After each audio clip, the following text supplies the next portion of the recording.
أزول لون هي سي ثمورث تيفي أماك في الزرام هي فيكلت السمانين ساعة تدويل لكن البروفيسور الحسين يحيى يديس قرداش نطاس الحوايج هكا تدويلين قطاسك ديفيرون سوجي هي من نزراي ثمورث القبايل والثاني لاكتواليتي تهز لاطاس ماشي لا ندير نطف لو زيرو كابيل انكي ديبان الحال يتكمل انخلاق سي ثمار تمورث الجزائر كون هاد السنيران القبايل اكن ملان توت لور توندونس بوليتيك نيغ ريليجيوز نيغ كرويونس نهني اذا نشترك هذا لوبجيكتيف النسن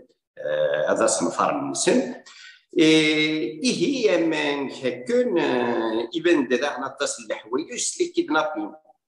اللي كيدنابين داخني ماشي سعان الخات تصيقي نهني كيدنابين هذاك اما نزرا في كل دايا ثورات ايام اكن 64 يدفير تو كيدنابي كاميرا نيتسي لا بريزيدون دي كونغري مونديال امازيغ نشتي ذاك داين يسكر مليح كيرمو ثقي تقدوش في تمازيغ ثاني le mouvement gay, le congrès هذاك il est légal et qui kidnappait sa présidente non seulement de العيب mais c'est ماشي القانون c'est illégal اشو نسن اشو الكيدنابين يعني هذا ما نزمر هذيك نتفاهمين كاستقباليه يويت يونس الدرع بلا القانون بلا الشوار انشتذاك ذاين تسن تذتا اي تيربريوث دو ذاك التيروريزم دو ذاكني اي لي فوايو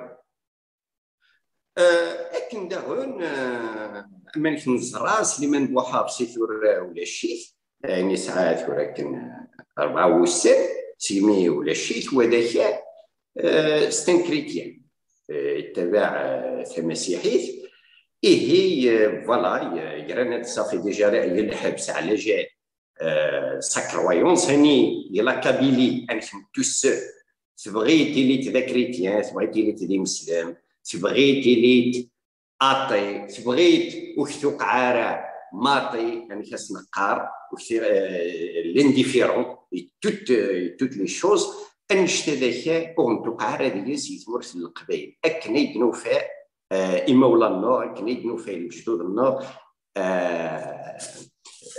اي تعيشي هي نكنين من اكاكي انكمل البلوراليزم هذاك بوليتيك نا دي كرويونس غادي يجمعنا وتجمع لينا هي في الكيدنابين البروفيسور الحسين يحيى غندي سقرداش فنشتياكي ازول في اللاثه ديال الحسين الزول اكسيد الزول مرا مسفلذن سرير ساكي سي ثمركتو كافا تنزايتي كارزن مثلا القلاض اكيد لوان تسنزايف لوان القهوه كدنيض ويا ساكيه فهاد نوغال في لي كيدنابين كني وكان نخرن نسي خامسن لدغا كاميرا نفسيد سليمان بوحفص با كم دنيغ وما ينقي إلا قال هذا فوياكي كون يسكوكرنا كون يرسل لا ديفونسيف إلى قبائلنا les actes terroristes qu'il perpétue, qu'il accélère même la cadence, une espèce de spirale de violence de la part du DRS et du pouvoir, c'est pour voilà les effets déjà accès. Il y a beaucoup de monde, ils sont terrorisés. Ils sont terrorisés, traumatisés après les incendies, les majeurs qui ont rasé la Kabylie, plus Je rappelle qu'il y a eu plus de 215 morts et plusieurs dizaines de brûlés vifs, probablement au troisième degré. Donc les gens ils sont dans une situation de stress, je dirais, post-traumatique. Là, c'est comme dans une guerre. Là, c'est un traumatisme terrible où même des gens qui n'ont pas été brûlés eux-mêmes, ils ont vu tout le travail d'une vie, généralement d'une ou deux générations, qui partait en fumée et impuissants devant ces incendies-là dont on a déjà parlé. Mais cette semaine, ils vont crescendo, là, Kedner, ils commencent maintenant à s'attaquer en kidnappant une dame aussi respectable que Karima, là, Kamira, qui est connue mondialement, qui a siégé aux Nations Unies, qui a, pour les Izerfan, justement, et qui a venu dans les plusieurs conférences, il n'y a pas plus tard que cet été, là, elle a participé à une réunion justement de l'ONU là, sur les droits Izerfan, donc, en la kidnappant, c'est non seulement humiliant pour les Kabyles, mais là, il touche encore les Amazirs en général, tous les Nord-Africains, les autochtones nord-africains. Donc là, il y a une volonté toujours de politique de terre brûlée de ce régime-là pour se maintenir. Il est prêt à embraser toute l'Afrique du Nord, des îles Canaries jusqu'à l'oasis de Siwa, puisque c'est là que résident les Amazirs, en plus de ceux qui sont dans la diaspora aux quatre coins du monde. Donc, il cherche définitivement lui-même à internationaliser le conflit, mais aussi à embraser, comme je dis là, toute une région. Donc, c'est irresponsable comme geste. Et en plus, dans un premier temps, ils se sont ravisés parce que grâce aux réactions de la diaspora, notamment, là, qui sont soulevées contre cette décision-là, mais il n'y a personne au début. C'est un kidnapping. Pourquoi, Axel? Parce qu'il n'y a personne qui veut assumer l'odieux. Parce qu'ils connaissent les règlements, en fait, les lois internationales. Comme le rappelait la chanteuse finlandaise Stina cette semaine, qui connaissait Camilla, elle disait que il y a un article de l'ONU, de la Charte des Nations Unies, des droits de l'homme des Nations Unies. Donc, la charte Gizerfen Wumdan et Djenassi Douklan, qui rappelle, voilà l'article, qu'est-ce qu'il dit? Il est en 2 points. Le premier dit que nul ne sera soumis à une disparition forcée. Ça, c'est le premier. Le deuxième article, il dit aucune circonstance exceptionnelle, quelle qu'elle soit, qu'il s'agisse de l'état de guerre ou de menace de guerre, d'instabilité politique intérieure ou de tout autre état d'exception, ne peut être invoqué pour justifier la disparition forcée. Donc, les responsables qui ont commis ce kidnapping-là, cette disparition, pendant au moins 3 jours, ils devront rendre des comptes aux Nations Unies tôt ou tard, parce qu'ils ont posé un geste qui est en violation directe avec cet article-là des Nations Unies. Voilà pourquoi c'est après qu'ils se sont ravisés, 3 jours après, l'angoisse. Alors imaginez l'angoisse des familles, des proches, des amis de Camira. Pendant 3 jours, ils ont vécu un calvaire avant de savoir qu'elle est finalement kidnappée comme les autres Kabyles qui l'ont précédé pour les amener à la prison de la Harrach, enfin, ce fameux tribunal d'exception de Sidi Mohamed, comme ça me rappelle les tribunaux des SS allemands. Hein. C'est kiff-kiff. Ils te kidnappent, ils t'amènent, hein, ils kidnappaient des juifs en France, ils les amenaient là-bas à Auschwitz, là, les SS. C'est exactement la même chose. J'avais dénoncé au début déjà ça, ce comportement nazi des gens du DRS et puis du pouvoir algérien. Mais là, on le voit de plus en plus, à l'évidence, que c'est des... اش هذه الثاني تدي الحسين لور كريمه نيتسي دابون تو تسمى اثيلي لا بريزيدون دو كودريا مزيغ افون تو تمطوثي ثله سيت اون فام اتكيدنابي تاكن ثمديت نيغول صغير التاويت ولا الشيت الور يعني ديت بين الحال بأهات سي بلي غراف استسلم للناسيون زوني. Oui, bien sûr que c'est un geste, comme je dis là, d'une extrême gravité qu'ils ont posé là, en violation directe de nos codes, de nos valeurs nord-africaines à Mazir. C'est aussi,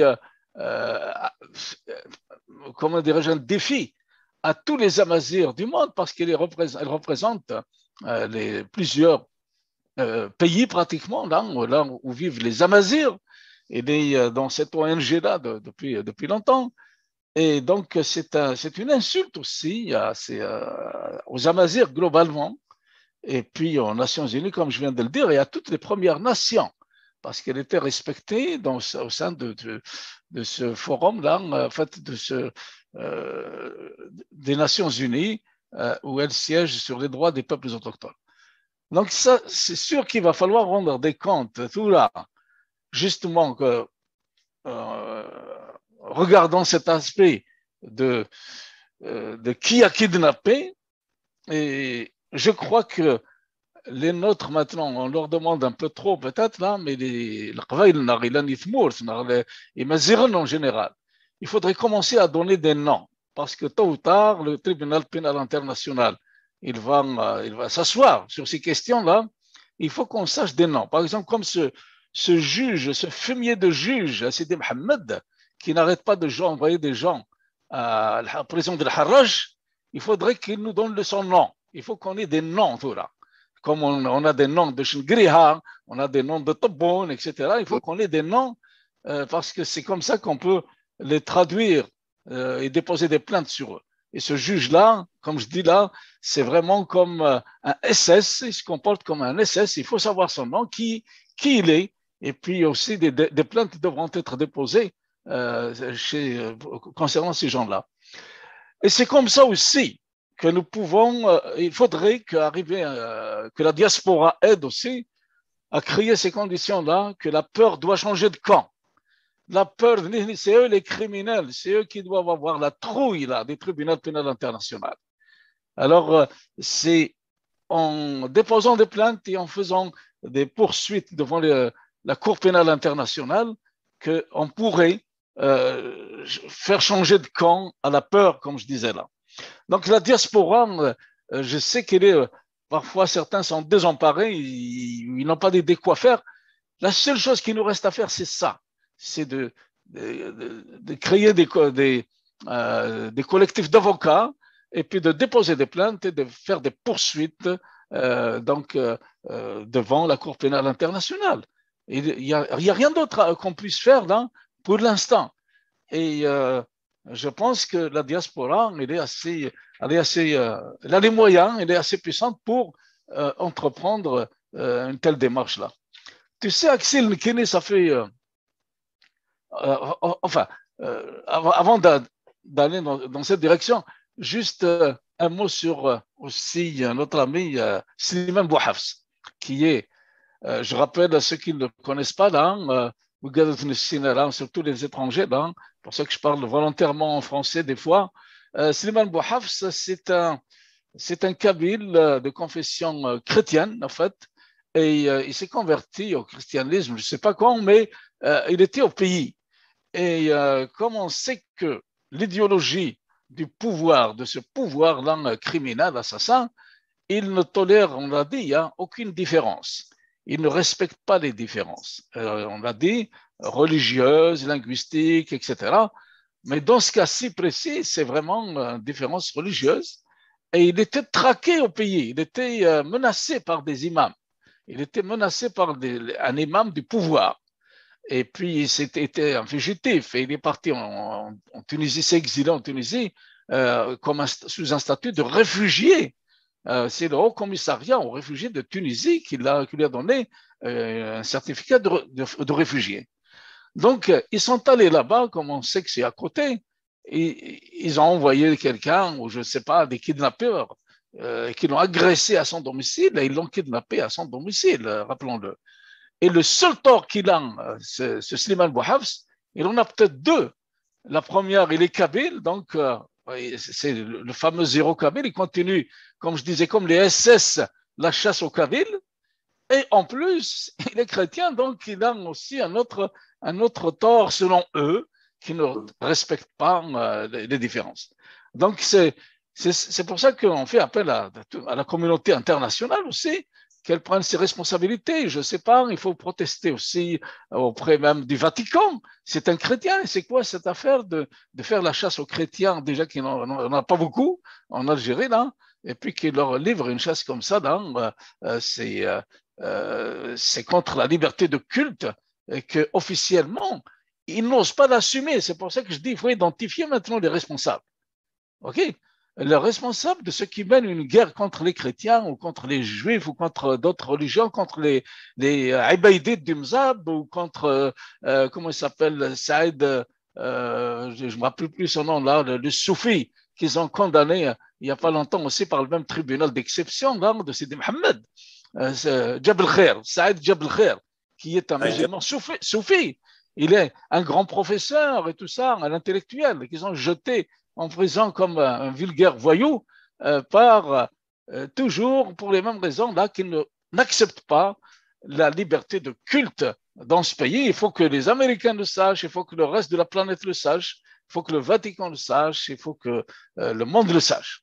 Voilà, et il faudrait identifier des responsables, en fait, des personnes qui sont derrière ce genre de répression qui vise, comme je disais là, pas uniquement maintenant les Kabyles, mais même les Amazirs. Et ça, c'est nouveau, c'est un échelon, un échelon un peu au-dessus là, dans leur spirale infernale de répression. Voilà, Axel, ça fait longtemps en fait que je suis la politique cette idéologie arabo-islamiste qui exclut toutes les composantes d'Afrique du Nord là, en dehors de l'arabo-islamisme. Même si comme ça, je suis ça de loin, hein, comme tu sais, en tant qu'exilé depuis plus de 40 ans, mais je suis toujours resté très proche de des nôtres. Hein. J'ai formé énormément d'étudiants aussi nord-africains, que ce soit des Marocains, des Tunisiens, etc. Et je trouve ça très grave, la rupture aussi des relations diplomatiques entre le Maroc, en fait l'Algérie et le Maroc. Et c'est à l'initiative du pouvoir algérien. C'est compromettre non seulement le présent là, mais l'avenir, parce que le présent, il est déjà hypothéqué par ce régime algérien. Okay, ça fait depuis 40 ans qu'ils financent à coups de milliards de dollars de conflits. En fait, ils supportent le Polisario. Et puis, ils ont fait aussi, ils ont fait dépenser aussi le Maroc des sommes équivalentes. Donc, dans une course effrénée pour l'armement, ils se sont surarmés, etc. Et aujourd'hui, il a suffi 40 ans après que le Maroc réitère ou découvre le principe d'autodétermination avec Omar Hilali devant les Nations Unies. Donc, on amène maintenant le problème encore à nouveau aux Nations Unies. Enfin, pas à nouveau, le problème kabyle pour la première fois, oui, au niveau des Nations Unies. Le Polisario, il était déjà plus ou moins. Mais ça, c'est ça qui a rendu fou la gang de mafiosi algériens. Parce qu'ils ne s'attendaient pas, ils pensaient qu'ils étaient intouchables. C'est les intouchables, les petits protégés de Madame la France. Donc, ils ont fait la pluie et le beau temps jusqu'à maintenant et pensaient que ça va perdurer comme ça, même après le Covid, ça va rester comme ça éternellement. Et là, ils découvrent qu'ils ont un voisin qui lui aussi, en fait, c'est eux qui l'ont inspiré pour faire appel à ces principes-là d'autodétermination. Et là, comme je dis là, ils sont devenus fous furieux. Ils tirent sur tout ce qui bouge, sur tout ce qui rappelle la mazirité, le kabyle, etc. Pour eux, c'est en fait, ils ont fait payer très cher à la Kabylie quelque chose, un principe des Nations Unies.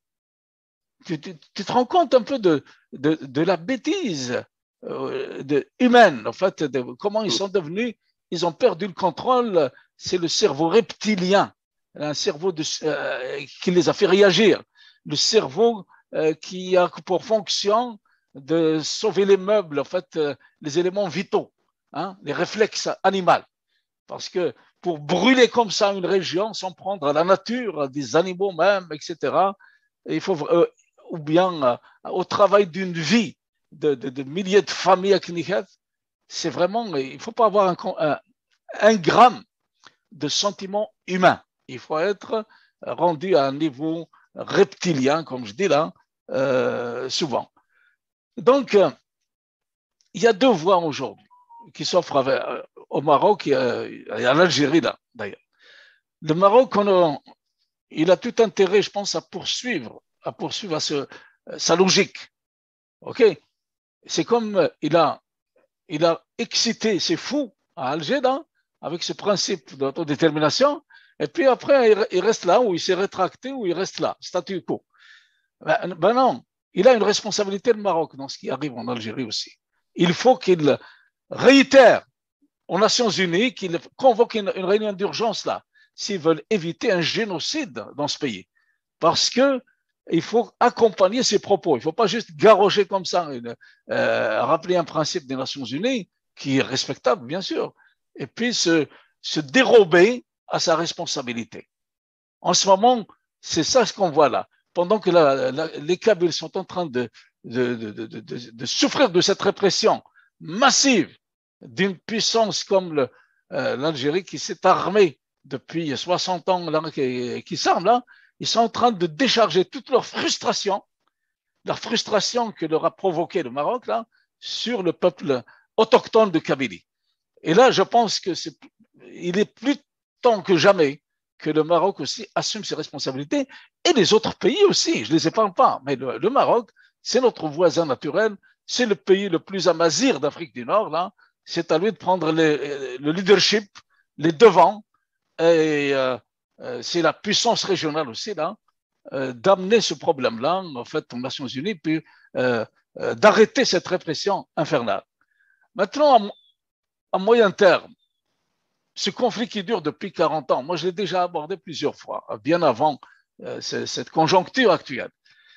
Il y a un compromis qu'il faudrait trouver. Et le seul compromis que je vois, j'ai réfléchi longuement à ça, j'ai discuté aussi avec beaucoup d'amis, même des Tunisiens, des Marocains, etc.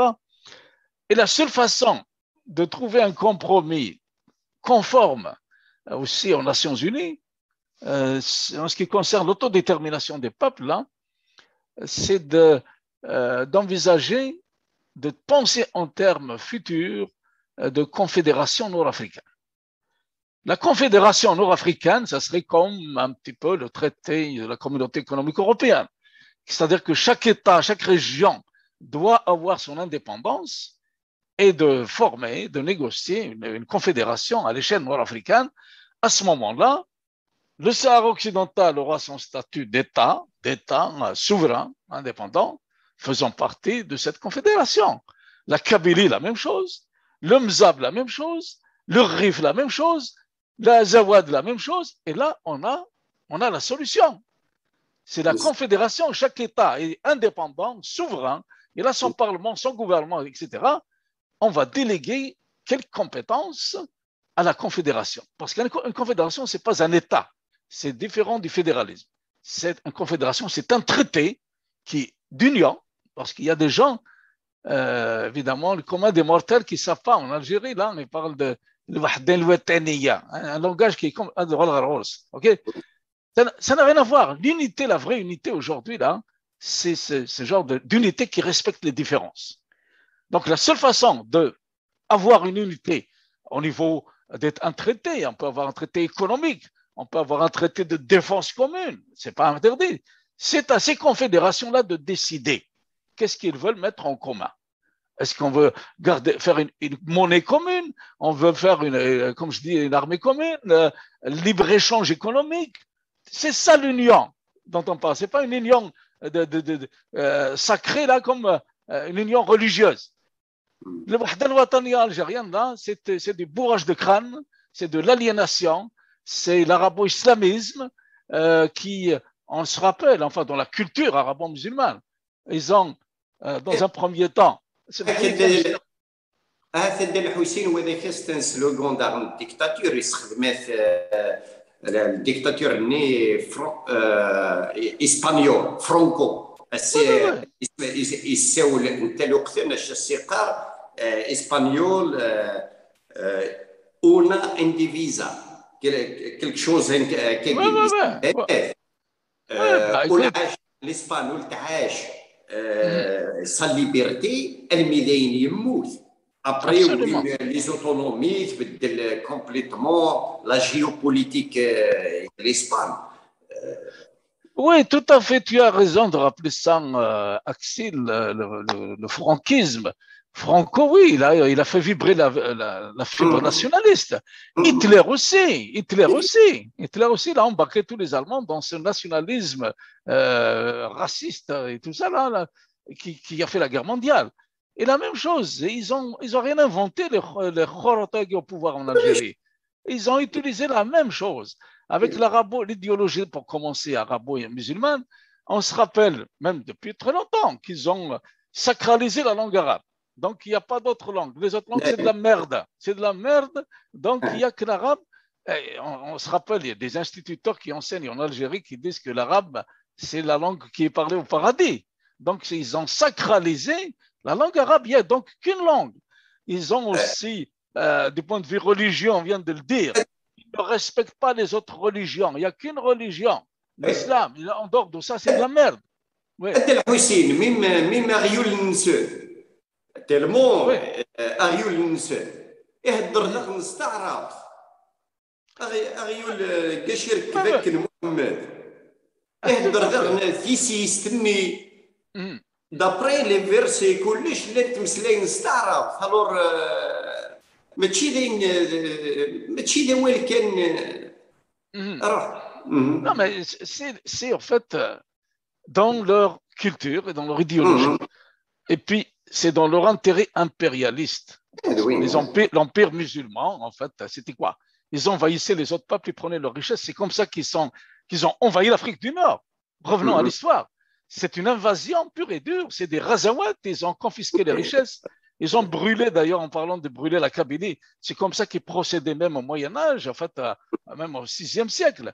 D'ailleurs, les Amazirs libyens les appellent les Sarghinen. C'est des gens qui brûlent tout sur leur passage. Ibn Khaldoun, il l'avait réitéré aussi. Donc, ils n'ont rien inventé. Ils sont là dans cette vision du monde que c'est eux, tout leur appartient. Et même Dieu, ils l'ont confisqué. Leur Allah, il n'y a qu'un seul Dieu. C'est Tawhid. Voilà d'où vient le mot Wahda al-Watani. C'est Tawhid. Tawhid, il n'y a qu'un seul Dieu. Les autres dieux, c'est de la merde. La religion qui kiffe.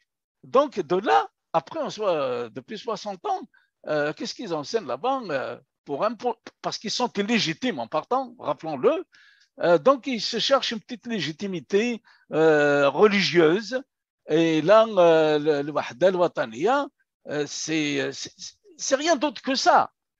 Donc, ils veulent sacraliser leur pouvoir. Ils veulent sacraliser leur pouvoir. Après avoir sacralisé la langue, sacralisé leur religion, ils veulent maintenant sacraliser leur pouvoir qu'ils ont confisqué illégitimement. OK? Voilà pourquoi, et le peuple ne se rend pas compte, hein, il te dit le Wahda al-Wataniya.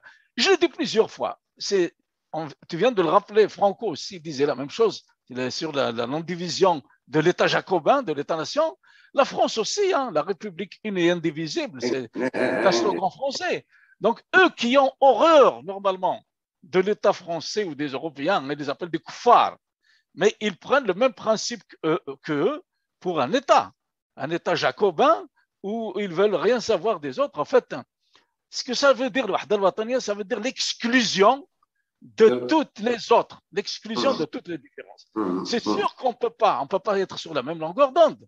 Nous, en tant qu'Amazirs, on est aux antipodes. On ne veut rien savoir de ça.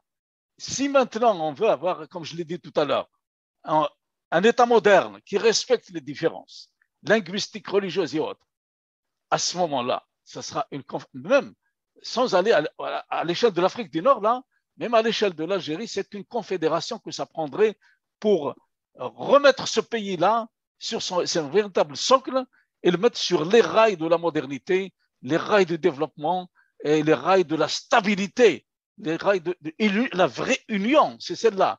C'est une confédération, mais pour faire cette confédération, il faut bien un commencement, il faut poser les briques. Et l'indépendance de la Kabylie, c'est une des briques de cette confédération. Il faut que ces États-là arrachent leur indépendance, que ce soit les Touaregs, les Mozabites, etc. Sans ça, un État jacobin qui a sucé le pays pendant 60 ans, qui a délapidé le pays, qui l'a vendu pratiquement en puissance étrangère, ce n'est pas celui-là qui va construire ni l'union, ni l'unité. Et on va, avec ce qu'ils viennent de faire, l'acte de guerre qu'ils ont provoqué en Kabylie, là, qui va affecter plusieurs générations. Cette guerre-là, ces feux criminels, je ne pense pas qu'ils travaillent pour l'unité ou l'union, ni de l'Algérie, ni de l'Afrique du Nord.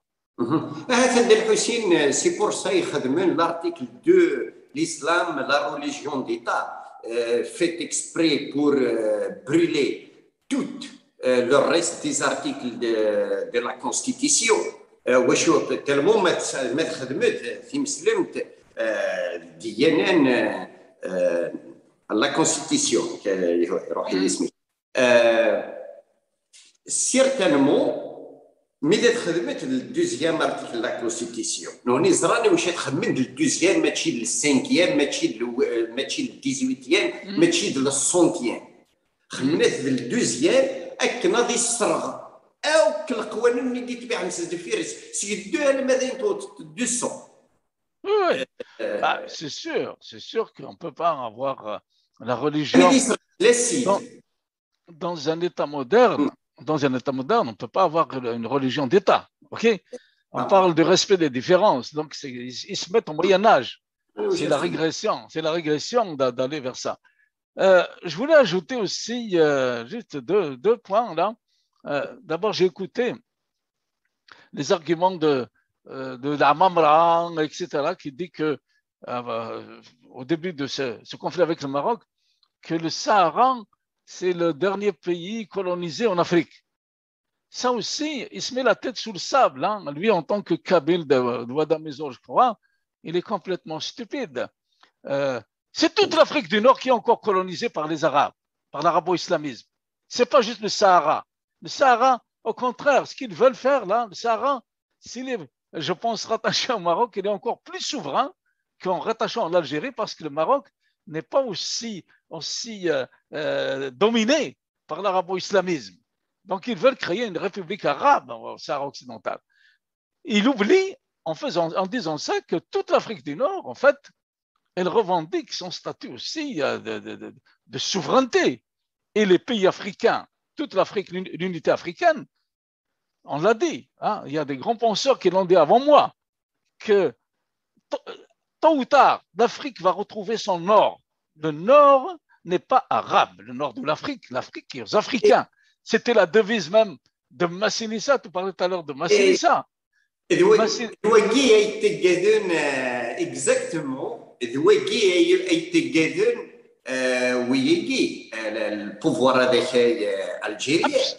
Oui, c'est pour ça qu'il s'attaque à la majorité, en fait. Voilà. Il sait que le compte à rebours a commencé il y a longtemps. Que tôt ou tard, comme disait Bourguiba même, que l'Afrique doit, il disait que nous devrons, il faut, comment il disait exactement là, il faut remettre l'Afrique du Nord sur son véritable socle qui est africain, méditerranéen et amazigh. Ok. oui. Donc, c'est une question, Axel, d'émancipation des peuples nord-africains. Aussitôt qu'ils ont un niveau, hein, parce qu'on sait que l'inculture est généralisée maintenant avec ce système-là, mais aussitôt qu'un nord-africain s'émancipe, il n'y a pas le choix, même s'il est arabisé, même s'il est islamisé, il appartient à une zone géographique là, qui a une histoire millénaire, qui s'appelle le nord de l'Afrique, l'Afrique du Nord, ou Tamazran pour certains. Mais en aucun cas, il va nous rattacher ça à l'arabisme, c'est du colonialisme, c'est de l'impérialisme, tout ça, là, de le rattacher aux Arabes. Je rappelle juste que, par exemple, ici, on peut prendre plusieurs exemples. C'est bien les Américains, ils sont fiers d'être Américains, même s'ils sont venus d'Angleterre. Mais aujourd'hui, on va dire aux Américains que c'est des Anglais, que c'est pas des Américains. Ils vont être furieux. Ou bien les Australiens. Donc, les Nord-Africains ou les Algériens, c'est ça, en fait. Je dis que c'est une question de niveau et de prise de conscience. Ils ne peuvent en aucun cas nous rattacher à l'arabisme ou au Moyen-Orient, en tout cas. Donc, c'est ça que je voulais rappeler. La deuxième chose, là, j'ai entendu cette semaine notre expert du DRS, probablement, il est présenté comme un expert d'études géostratégiques, mais il a, en fait, c'est là que j'ai compris qu'il s'attaque aux Amazirs aussi. Il disait que le Congrès mondial Amazir était créé par le Mossad, le MAC est créé par le Mossad, le président de l'unité africaine est sous l'influence du Mossad, etc. Tout est devenu Mossad pour l'Algérie officielle, pour le DRS. Pourquoi Mossad? Encore une fois de plus, ils savent que dans leur culture arabo-musulmane, il y a la haine du juif, l'antisémitisme. Donc, comme si ce n'est pas assez, déjà la haine qu'ils ont développée contre les Amazirs, contre leurs ancêtres, donc, ça, je l'ai expliqué, c'est un mécanisme psychanalytique d'un aliéné. Et maintenant, comme si cette haine-là n'est pas suffisante, ils veulent rajouter une autre couche en taxant les Amazirs de sionistes, de juifs. Okay. Et d'ailleurs, on le sait dans même le vocabulaire courant, quand ils disent le mot juif, ils disent toujours Lahinalo, que Dieu le maudisse. Donc, c'est un peuple maudit. Pour eux, les juifs ou la religion juive, c'est des maudits. Alors, c'est pour ça qu'ils s'acharnent à coller aux Amazirs cette étiquette comme quoi on est des juifs. Voilà, c'est pas pour nous, c'est pour augmenter la haine de l'Amazigh ou du Kabyle, etc.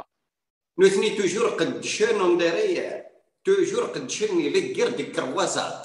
Absolument. Le 9e siècle et le 14e siècle. Toujours des نيقيمن des نايت باكيميون des نكت تعيبنا كريتيان تعيبنا أجويف تعيبنا وذاك لي زاتي ولاش نعلم كلش أكنا يخدمون جيست واشو أدخلقن الوحدة التوحيدية ديال الإنسان. الورا نبدا نوساكي ولي زميلة هذه عايش داخل لاكوكي نتواغي. Tout à fait, tout à fait. En fait, pendant longtemps, moi je me rappelle depuis que j'étais au lycée de l'Eus, il y a plusieurs années, il y avait dans un premier temps, en fait les Kabyles, pour eux là, ils incarnent quoi? Pourquoi cette haine du Kabyle? Parce qu'il incarne la modernité, il incarne l'ouverture sur la Méditerranée, il incarne la modernité, l'ouverture, et donc il l'assimile facilement donc, à quelqu'un d'étranger, parce qu'il n'a pas la mentalité du Moyen-Âge. Donc pour eux, c'est comme un Européen. Et ce qui fait qu'il place les Kabyles, si tu veux, en Algérie, comme sur la ligne de front de cette guerre de civilisation entre le Kfar et puis l'Orient. On est sur la ligne de front, de confrontation. Ça a toujours été perçu comme ça, moi, depuis que j'étais au lycée, que j'ai compris ça. Et si vous vous rappelez, pendant longtemps, des temps de dictateurs de Boumedienne, tout ça, même après Chadli, qu'est-ce qu'ils disaient pour encore contre les Kabyles, au fait, pour augmenter la haine du Kabyle, là, ils disaient qu'on était manipulé par la France, Hizb français, pendant longtemps. Hizb français, Hizb français, Hizb français, jusqu'au moment, ces dernières années, au moment où Bouteflika, ces 20 dernières années, jusqu'au moment où Bouteflika est accueilli à Val-de-Grâce, pour se soigner à Val-de-Grâce. Et là, on commençait à voir, le peuple algérien commençait à découvrir un peu que finalement, le vrai Hizb français, ce sont eux, c'est les généraux, c'est les officiers, des anciens officiers de l'armée française qui ont pris le pouvoir en Algérie. Donc là, il leur faut trouver un substitut, parce que le Hizb français colle mieux aux généraux qu'à la population, ou qu'aux Kabyles en tout cas. Alors là, c'est pour ça qu'ils ont, ces derniers temps, ils parlent de Mossad, ils parlent d'Israël, etc. Parce que maintenant, on est un peu Hazb Mossad. Hein? On n'est plus Hazb français, on est Hazb Mossad ou le Hazb marocain, hein, marocain. Donc, il faut toujours trouver un ennemi. Là, ils veulent nous coller toujours à un ennemi. Moi, je me rappelle aussi dans les années 90, quand il y a eu le fanatisme islamique, que ce pouvoir aussi a créé de toutes pièces, hein, qu'il a nourri, qu'il a supporté, et qui sont derrière le génocide de la décennie noire et tout ça. Que Ali Belhadj, il disait que nous allons, si on prend le pouvoir, on va aller massacrer les Kabyles.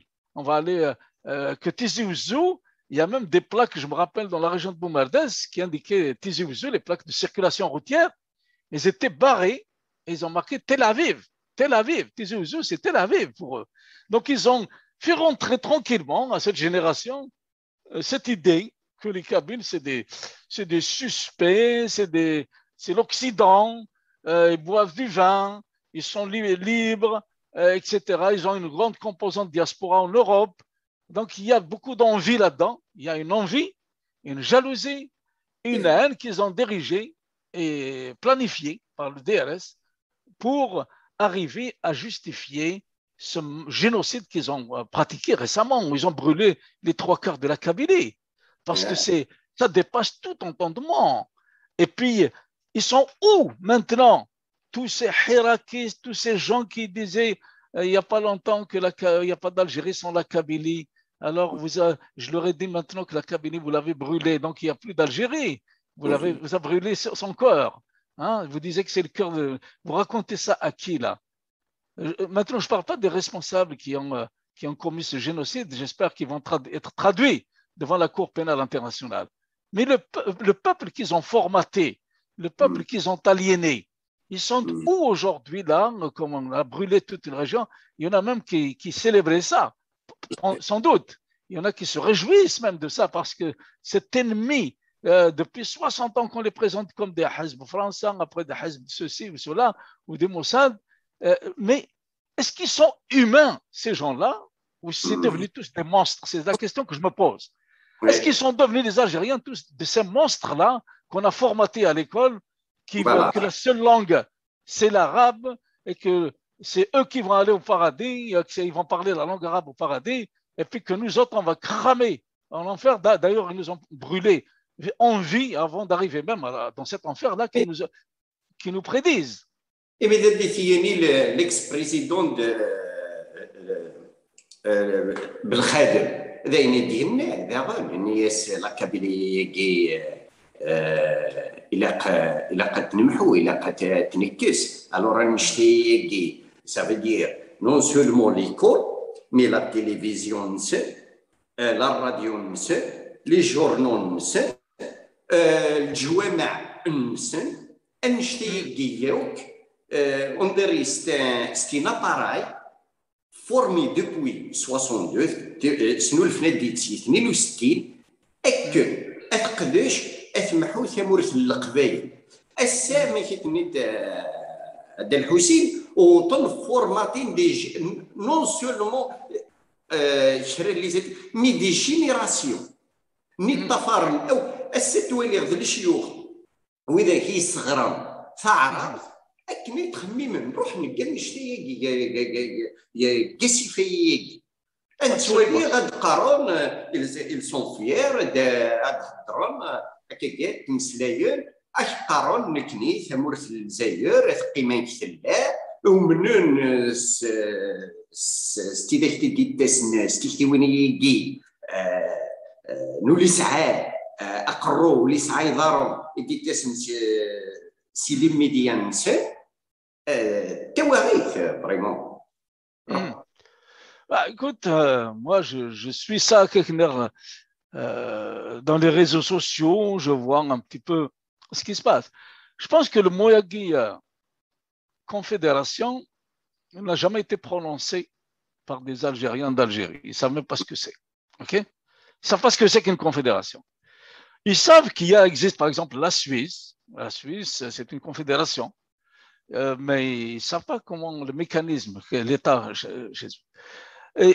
Par exemple, ils ne savent même pas que l'Angleterre, le Royaume-Uni, c'est aussi une espèce de confédération. Il y a l'Écosse, c'est comme une confédération, une fédération, le Royaume-Uni. Donc, ils sont maintenus dans un état d'inculture généralisée, ok? Et puis, ce que je voulais dire, l'opposition aussi, tu me parles de Belkhadem ou je ne sais pas de qui, c'est kiff-kiff. Regardez par exemple, qu'est-ce qui montre que cette population a été dépolitisée complètement. Ils n'ont pas formé des citoyens, ils ont formé des croyants. Ils ont formé des croyants. Les Algériens sont devenus des croyants. Et avec la décennie noire, ils ont enfoncé le clou, ils ont remis le hijab à toutes les Algériennes pratiquement. La femme n'a toujours aucun droit.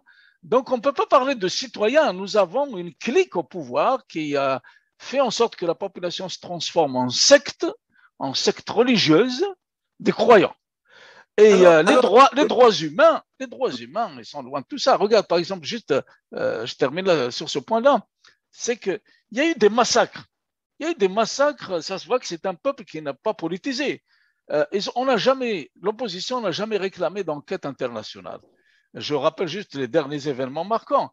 Il y a eu, à la fin de la première dictature, là, dans les années 90, là, juste avant, il y a eu les manifestations à Alger, ce qu'on appelait les événements d'octobre à Alger. L'armée a tiré sur des enfants, sur des jeunes, etc. à Alger, et puis il n'y a jamais eu d'enquête. Okay? Après, on est passé dans la décennie noire pratiquement en guise de transition des événements d'octobre à Alger, qui attendent toujours d'identifier les responsables qui ont tiré sur des centaines de jeunes. Ils ont assassiné Boudiaf devant tous les Algériens, à la télévision. Il n'y a toujours pas eu de commission d'enquête. On ne sait pas qui a tiré, qui a donné l'ordre d'assassiner Boudiaf. Après, on rentre dans une décennie noire, 300 000 civils désarmés qui ont été massacrés par les DRS, enfin les services secrets algériens, en utilisant des fanatiques islamistes qu'ils ont formés dans le Bab el-Ouad et dans d'autres quartiers. Donc là aussi, il y a... قبل تفوت اسمي ان عديت هاي وايت البوا بايد تسقسي الحوسين هاث سورتو القبايل شغالين لا كيستيون كي كانين تالمون قرت الحسين نبغى الها اذن خلق une sorte de confédération مي شغل يثما يتنين تقرطيك السنه الدور ماشي الوحيد شغل دي ميليتون مي اقلنا نهضر الوحيد اللي كرويون تالمو السايل الجزائريين ولا هضرنا راه سرتيف هضروا اي ناس ندينا الى السيزيام سيكل الساتيام سيكل تروح تكن دينا قيمه الشغل اما نخاصم واش ولي طاب لي زيتاب انك واش انا وطي ونشتي أنا كان نيغوسيي الواحد الجزائر نغ الواحد أنا كان لي طاب واش نعدي ونشتي واش لي طاب ندي نخدم واشو نعدي غير نوض نسقسي الجزائر هاد واش نفهم راه واقي. Non, c'est un problème complexe. En fait, c'est pour ça que les peuples autochtones d'Afrique du Nord, d'Algérie, là, les Kabyles, les Mozabites ou d'autres peuples, je pense que c'est une solution pour le futur. Si les Algériens veulent devenir des citoyens, elle leur offre cette possibilité, cette sortie-là, parce qu'ils sont coincés. Ils sont coincés comme la plupart des États musulmans. Ils sont coincés dans les théologies et je pense, les Kabyles ou les autres Amazirs, là, par le fait qu'ils ont une autre culture, ils ont une autre langue qui est laïque. La langue kabyle est laïque. Le ciel ne va pas me tomber sur la tête. On est laïque. Fondamentalement, et cette laïcité ne vient pas de l'Europe, ni de Koufar. C'est une laïcité qui remonte plus loin que Massinissa. On a toujours été comme ça. On a connu toutes les religions. On n'a pas de problème ni avec les juifs, ni avec les chrétiens, ni avec qui que ce soit. Donc c'est une laïcité séculière. Ça date pas d'hier. Donc, ces enclaves-là, on devrait les protéger. Normalement, les Nord-Africains, les Algériens devraient les protéger comme la prunelle de leurs yeux, parce qu'elles détiennent des solutions pour sortir et rentrer dans la modernité, via le respect des différences ethniques qui est fondamental dans notre culture ancestrale. Au lieu de les diaboliser et puis de vouloir les tirer vers le bas, les ramener au Moyen-Âge, je pense que s'ils veulent s'émanciper, c'est une solution. En fait, c'est une aubaine qu'ils devraient avoir. Je termine juste sur ces responsabilités-là. On voit que c'est pas qu'on a affaire à des croyants et non des citoyens. Autrement, il y aurait des commissions d'enquête sur la décennie noire qui a décimé une bonne partie de l'élite intellectuelle. Soit ils les ont tués physiquement, comme ils ont ciblé d'ailleurs des Kabyles pour la plupart, de Bouspsi en passant à Tahar Jaoud, etc., des grands penseurs kabyles qui auraient pu propulser ce pays-là justement à l'émancipation, ils les ont éliminés. Ou bien, ceux qui n'ont pas tué sont exilés. On parle aujourd'hui de presque 7 millions d'Algériens tout confondus qui sont exilés, et parmi eux, il y a sûrement l'élite de ce pays-là, les cadres de ce pays-là, l'élite intellectuelle. Et il y a eu d'autres massacres, Matoublounas, ou bien en 2001, justement le massacre des 148 jeunes kabyles et tout ça, qu'on a laissé, en fait, l'opposition, je parle là, même algérienne, a laissé traîner ça. On n'a jamais demandé des comptes. Et ce qui fait que ce système-là, il est devenu gâté dans ses crimes contre l'humanité. Il est en quelque sorte gâté. Il a l'habitude. Il a fait pire. Il a tué 300 000 Algériens, il n'avait jamais été inquiété. Ils ont égorgé 7 moines français, ils n'ont jamais été inquiétés. Ils ont massacré 148 jeunes kabyles là, par l'armée directement avec des armes de guerre. Ils tirent sur des populations souvent pacifiques en plus, fondamentalement pacifiques. Ils n'ont pas été inquiétés. Et actuellement, depuis 2 ans, avec le Hirak, ils étaient mis au niveau international. Le Hirak, chaque semaine, montrait ces images-là d'Alger avec des véhicules de la police, et puis qui manifestaient pacifiquement. Et ça les a un peu dérangés. Que le Hirak soit pacifique, que le MAC soit pacifique, ça les dérange par rapport à l'opinion publique internationale. Alors, dans leur laboratoire, de leurs services secrets aidés par les soviets ou je ne sais pas qui, ils ont manigancé comment détruire cette image de pacifisme pour pouvoir les mater, pour pouvoir leur donner une leçon, pour pouvoir prendre une revanche sur la population, aussi bien kabyle que hirakiste, là, confondus. Et là, d'où tous les complots qu'on est en train de voir, là, les manigances, là, tout ça, là, pour faire endosser au MAC ou à Rachad les feux, pour les taxer de هذا الحسين سرفيه ما زمرتي تكمل تن كاين اول تن انكار اكن ساعات الويلين يزداد بيان سور. D'accord, merci Axid. Bah écoute, il faut que la diaspora nord donne un petit coup de main pour desserrer les taux sur notre population. Sur notre population. Il est en train ils l'ont épouvanté. Il est dans la peur, la terreur, et j'ai dit qu'il faut que cette peur-là change de camp. Et je ne vois pas comment, si d'autres alternatives que de faire appel maintenant à une commission d'enquête internationale pour démasquer les véritables criminels qui rendent des comptes devant la justice internationale. Voilà, ça doit être notre priorité absolue dans les prochaines semaines. Merci Axel. ترميرث عبد الحسين هي أكيكي نشوف انفكسر ويلت النار أثيكلت إديثيدو ترميرث.